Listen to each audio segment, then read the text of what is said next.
सब कामों में दिमाग उलझा हो, घर गृहस्थी में दिमाग उलझा हो, जब तक मन शांत नहीं होगा तब तक भक्ति भी कैसे हो पाएगी। और आज तो काम भी इतना था, ऊपर से आज आपकी पोती की तबीयत भी ठीक नहीं, उसको भी बुखार वॉमिट्स हो रही हैं, तो बस थोड़ा दिमाग उसमें भी उलझन में था।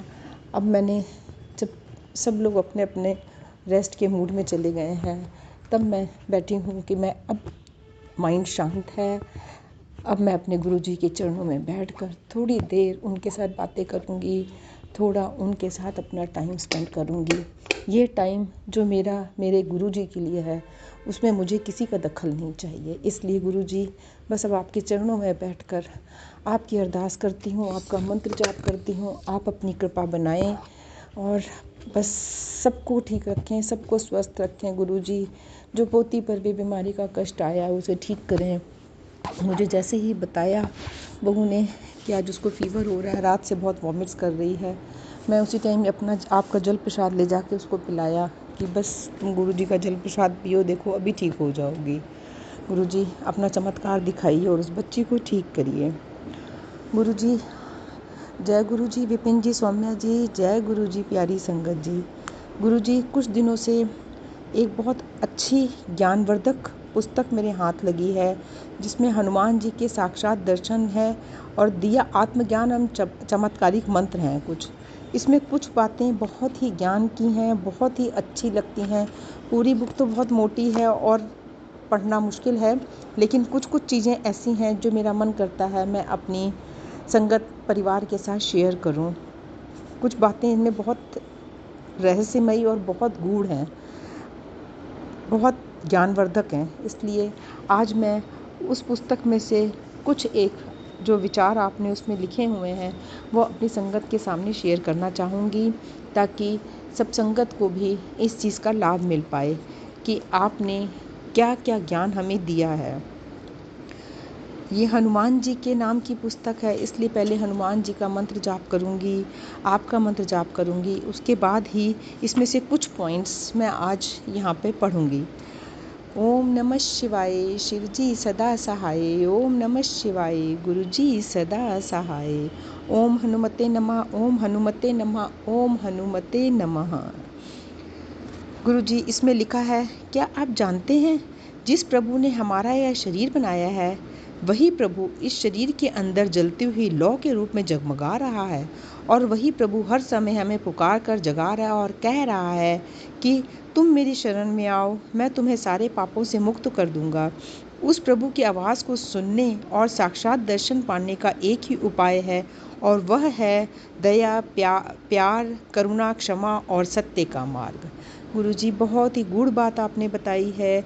जीवन में यही हमें उद्देश्य अपनाना चाहिए। सबसे अच्छा मार्ग जीवन में दया, प्यार, करुणा और क्षमा का और सत्य का ही है। हमें सत्य के मार्ग पे चलकर हर क्षमादान देना, हर एक प्राणी के लिए, हर जीव जंतु के लिए दया, करुणा और होनी चाहिए, बस प्यार की भावना होनी चाहिए। यही सबसे बड़ा हमारा जीवन का लक्ष्य होना चाहिए। दूसरा पॉइंट है, ईश्वर ही सत्य है। इस समय प्रभु सर्वव्यापी अवतार में घट घट में प्रकट हो रहे हैं। जो भी व्यक्ति उनके सच्चे हृदय से पुकारेगा और उनकी शरण में आ जाएगा, प्रभु व्यक्तिगत रूप में उसके सारथी बनकर उस व्यक्ति के जीवन की बाधाओं को दूर कर देंगे। यह वाक्य प्रभु स्वयं श्री कृष्ण जी के रूप में अपने मुखराबिंद से कह रहे हैं। इसलिए बिना कोई सोच विचार किए अभी इसी समय प्रभु के श्री चरणों में समर्पित हो जाइए और अपने मनुष्य जन्म का ईश्वरीय उद्देश्य पूरा कर लीजिए। जय गुरु जी, शुक्राना गुरु जी। गुरु जी, वास्तव में यह श्री कृष्ण जी के मुखराबिंद से जो ये वाक्य आए हैं कि हमें प्रभु की शरण में आ जाना चाहिए। यदि हम सच्चे मन से प्रभु को पुकारते हैं तो वह अवश्य सुनते हैं, वह अवश्य आते हैं हमारे पास। इसलिए जब भी पुकारो सच्चे मन से पुकारो। इसीलिए आज जब सुबह मेरे से पूजा पाठ नहीं हो पा रही थी, मेरे से शुक्राना नहीं हो पा रहा था गुरु जी, तो मैंने ज़बरदस्ती नहीं बैठ के करा। मुझे यही लगा कि जब प्रभु मुझे कहेंगे कि तुम अब बैठ के करो, मैं उसी समय करूँगी। तो शुक्राना गुरु जी, आपने मुझे इस समय अपने पास बिठाया। दूसरा पॉइंट है, ईश्वर ही परम सत्य है। परंतु कुछ लोग चंद वैज्ञानिकों के मत के कारण ये समझते हैं कि सृष्टि सिर्फ ऊर्जा से ही बनी है। यदि कोई वैज्ञानिक ये कहता है कि हम बिना प्रमाण के प्रभु की सत्ता को मानने के लिए तैयार नहीं हैं, उस समय वह वैज्ञानिक यह बात भूल जाता है कि विज्ञान के किसी भौतिक उपकरण के माध्यम से प्रभु को ना तो जाना जा सकता है और ना ही पाया जा सकता है। जिस प्रभु ने माया की यह दुनिया बनाई है, तो क्या उस प्रभु को माया के भौतिक उपकरणों के माध्यम से ढूंढा जा सकता है? कभी नहीं मिलेगा। सत्य है गुरुजी, हम कितना भी साइंस कितनी भी तरक्की क्यों ना कर ले, लेकिन वह कोई भी ऐसा उपकरण नहीं बना सकती, कोई भी ऐसा इंस्ट्रूमेंट नहीं बना सकती जिससे हम गुरु की महिमा को जान सकें, प्रभु की महिमा को जान सकें और प्रभु को पा सकें। प्रभु को पाने के लिए हमें अपना आत्मिक ज्ञान, भक्ति और अपनी पूजा पाठ से ही हम अपने भगवान को पा सकते हैं। भौतिक उपकरणों से नहीं हम पा सकते हैं। प्रभु को जानने के लिए सिर्फ हमें आत्मज्ञान की, आत्मचिंतन की ज़रूरत है। यदि हम बैठ के सच्चे मन से नाम जाप करें, प्रभु का ध्यान करें, सिमरन करें, तभी हम प्रभु को पा सकते हैं। वरना कोई ऐसी गाड़ी नहीं बनी, कोई ऐसी कार नहीं बनी, ट्रेन नहीं बनी, प्लेन नहीं बना जो हमें आप तक पहुंचा सके। प्रभु जी, यही इस वाक्य का सार है और इसको हमें समझना बहुत ज़रूरी है। यदि हम किसी भी नास्तिक की बात को मानकर अपना आत्मिक विकास करना चाहेंगे और जीते जी प्रभु का साक्षात्कार और आकाश गमन करना चाहेंगे, तो कभी नहीं कर पाएंगे, परम लक्ष्य को भी नहीं पा सकते, क्योंकि जबकि इस समय प्रभु की प्राप्ति बहुत ही आसान हो चुकी है। यदि हम सच्चे मन से प्रभु को ध्याएं तो हम प्रभु को पा सकते हैं।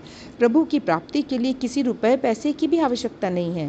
प्रभु की प्राप्ति के लिए केवल प्रभु के गुण, दया, प्यार, करुणा, क्षमा और सत्य को धारण करने मात्र के से ही मन आत्मा में स्थिर होने लगता है तथा जाप उच्चारण की शक्ति और प्रभु की कृपा से ही उस परम पिता परमेश्वर का साक्षात्कार हो जाता है। जय गुरु जी, शुक्राना गुरु जी। यदि आप किसी जंगल के रास्ते पर जा रहे हो, कोई व्यक्ति उपहार स्वरूप आपको एक टॉर्च दे दे और बता दे कि यह जंगली रास्ते कांटों से भरा हुआ है, बगैर टॉर्च के तुम अपने मंजिल तक नहीं पहुंच पाओगे और लहूलुहान हो जाओगे। यदि ऐसे समय में ही कोई दूसरा एक व्यक्ति आए तो कहेगा, टॉर्च लेकर क्या करोगे? जंगल में खुद को संभालोगे या टॉर्च को संभालोगे? ऐसे समय में आप उस व्यक्ति की बात ना मानकर टॉर्च लेकर समझदारी का परिचय देंगे। इसलिए किसी भी नास्तिक की बात को ना मानकर समझदारी का परिचय दीजिए और समय रहते अपने जीवन यात्रा को बिना किसी लागत के प्रभु के गुण, दया, प्यार, करुणा, क्षमा, सत्य का मार्ग, निस्वार्थ भाव से सेवा और प्रभु की भक्ति को अपने जीवन में उतार कर आसान बनाइए और जीते जी प्रभु का साक्षात्कार भी पाइए। जय गुरु जी, शुक्राना गुरु जी।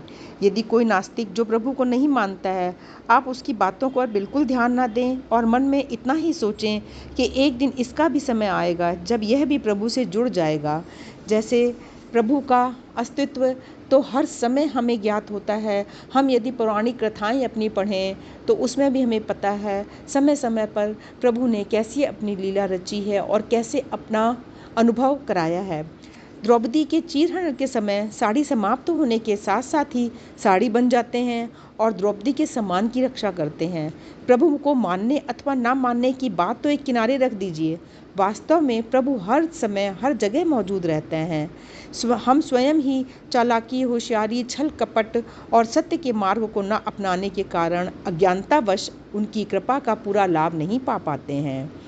होलिका तो अपने स्वभाव के कारण जल जाती है, लेकिन प्रभु अपने भक्त प्रहलाद को आग से भरी हुई लपटों में रहने के बाद भी सही सलामत निकाल लेते हैं, क्योंकि प्रभु हर समय हर जगह मौजूद रहते हैं। जो व्यक्ति जिस अनुपात से प्रभु से जुड़ता है, उसी अनुपात से प्रभु की कृपा, आशीर्वाद और सुरक्षा कवच के घेरे में प्रवेश पा जाता है। मीरा को दिए गए विष के प्याले को अमृत का प्याला बना देते हैं, क्योंकि प्रभु हर समय हर जगह मौजूद हैं। इसी तरह की सारी घटनाएं प्रभु की हर समय हर जगह मौजूदगी के कारण को घटित करती हैं, लेकिन प्रभु की हर इस मौजूदगी का लाभ उसी को मिलता है जो हर समय हर जगह हर वस्तु में प्रभु को देखता है। अपने दिमाग पर जोर डाले बिना कोई भी व्यक्ति बड़ी आसानी से समझ सकता है कि यदि प्रभु हर समय हर जगह मौजूद न होते तो विष का प्याला अमृत कैसे बनता, भक्त प्रहलाद आग में से कैसे निकल के बाहर आता, और द्रौपदी की साड़ी दर साड़ी उसको मिलती जाती, हजारों गज लंबी उसकी साड़ी होती जाती, और जिसका किनारा ना मिल पाता कैसे उसकी लाज की रक्षा होती। ये सब हमारे प्रभु की ही लीला है। उन्होंने ही यह दुनिया में संसार में अपनी सृष्टि रची हुई है और अपने भक्तों की रक्षा वो इस तरीके से ही करते हैं। सत्य और समर्पण के मार्ग पर चलने वाले अर्जुन को सत्य के मार्ग पर चलने के कारण अर्जुन के साथ ही खड़े होकर अर्जुन को विजयी घोषित कर दिया और अपना प्यार आशीर्वाद देकर उसका महाकल्याण भी कर दिया, जबकि चालाकी होशियारी छल कपट करने वाले कौरव के परिवार का अस्तित्व ही समाप्त कर दिया। इसलिए गुरुजी आप ये संदेश दे रहे हैं कि छल कपट होशियारी और चालाकी से जीवन जीना सही नहीं है, ये हमारा सही उद्देश्य नहीं है। इससे हम कभी प्रभु को नहीं पा सकते हैं, इससे हम अपना नुकसान करेंगे, हमारा अस्तित्व नष्ट होगा और हमेशा हम नरक में जाएंगे। यदि हमें मोक्ष पाना है, यदि हमें ईश्वर की प्राप्ति करनी है, तो हमेशा हमें गुरु जी के बताए हुए दया, करुणा, प्यार और सत्कर्म के मार्ग पे चलना है। चालाकी, होशियारी, छल कपट और असत्य के मार्ग पर चलने वाले रावण से राज्य की गद्दी छीनकर सत्य के मार्ग पर चलने वाले विभीषण को राजपाट भी सौंप दिया आपने।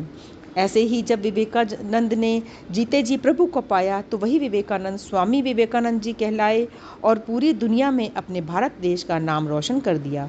प्रभु कहीं खोया हुआ नहीं है, वह तो हमारे अंदर ही है, बैठा हुआ है हमारे अंदर और अनहद नाद के रूप में हर समय हर जगह मौजूद है। हमारी चालाकी चतुराई ही हमें प्रभु से जुड़ने और साक्षात्कार पाने में बाधक बनी हुई है। हमें अपनी ये चालाकी चतुराई ये सब हटाकर और अपने सही मार्ग पर चलकर गुरुजी को, ईश्वर को पाना है। जैसे गुरुजी आप ये बताते हो, यदि बड़े मंदिर में कोई आपके दर्शन के लिए आता है तो आप यही कहते हो ना कि जब मेरे पास आओ तो अपनी चप्पलों के साथ साथ अपनी बुद्धि और अपना विवेक भी बाहर छोड़ कर आओ। बस गुरुजी यही है कि जब हम ईश्वर के साथ भक्ति में जुड़ते हैं तो हमें अपनी बुद्धि का इस्तेमाल नहीं करना, हमें सिर्फ अपनी भक्ति का इस्तेमाल करना है। सच्चे मन से हमें भक्ति करनी है। जब वाल्मीकि ने जीते जी प्रभु को पाया तो वही वाल्मीकि ऋषि वाल्मीकि कहलाए। उन्होंने एक ऐसे ग्रंथ की रचना की जो रामायण के नाम से जानी जाती है और आज भी उसी परम सत्य प्रभु के नाम का प्रकाश फैला रही है। गुरुजी इस तरीके से ये बहुत सी ज्ञानवर्धक बातें आज मुझे इस पुस्तक में पढ़ने को मिली हैं। ऐसे ही आगे आगे और जितना भी आप पढ़ाएंगे, जितनी भी आप कृपा करेंगे, मैं उनको अपने वाणी के द्वारा मैं चाहूँगी कि आपके सत्संग में आपकी संगत को शेयर हो पाए और सब वो इसको अपने जीवन में उतारें और अपने जीवन को कृतार्थ करें। गुरुजी अपनी कृपा दृष्टि बनाए रखिए, हम सब पर अपनी रहमत, अपनी दया की, अपनी करुणा की छाया बनाए रखिए। गुरुजी आपकी दया मिलेगी, आपकी मेहर होगी तभी हम भक्ति से जुड़ पाएंगे, नहीं तो हम अपने आप से कुछ नहीं कर सकते हैं। जो कुछ है सब कुछ आप है, सब कुछ आपका है। अजब हैरान हूँ भगवन तुम्हें कैसे रिझाऊँ मैं, कोई वस्तु नहीं ऐसी जिसे सेवा में लाऊँ मैं। बस ये है जो मन है, जो ये हमारे कर्म है, यही आप ठीक कर दो गुरुजी। हम अपने कर्मों से, अपनी भक्ति से आपको खुश करें और आपके चरणों के साथ जुड़े रहें।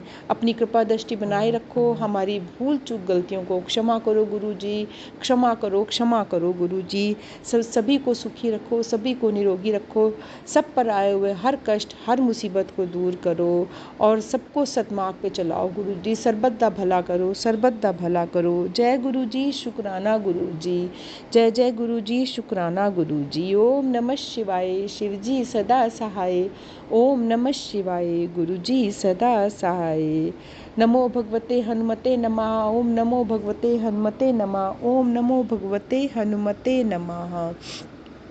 ओम हनुमते नमः। ओम हनुमते नमः। ओम हनुमते नमः। जय गुरु जी, शुक्राना गुरु जी। जय जय गुरु जी, शुक्राना गुरु जी।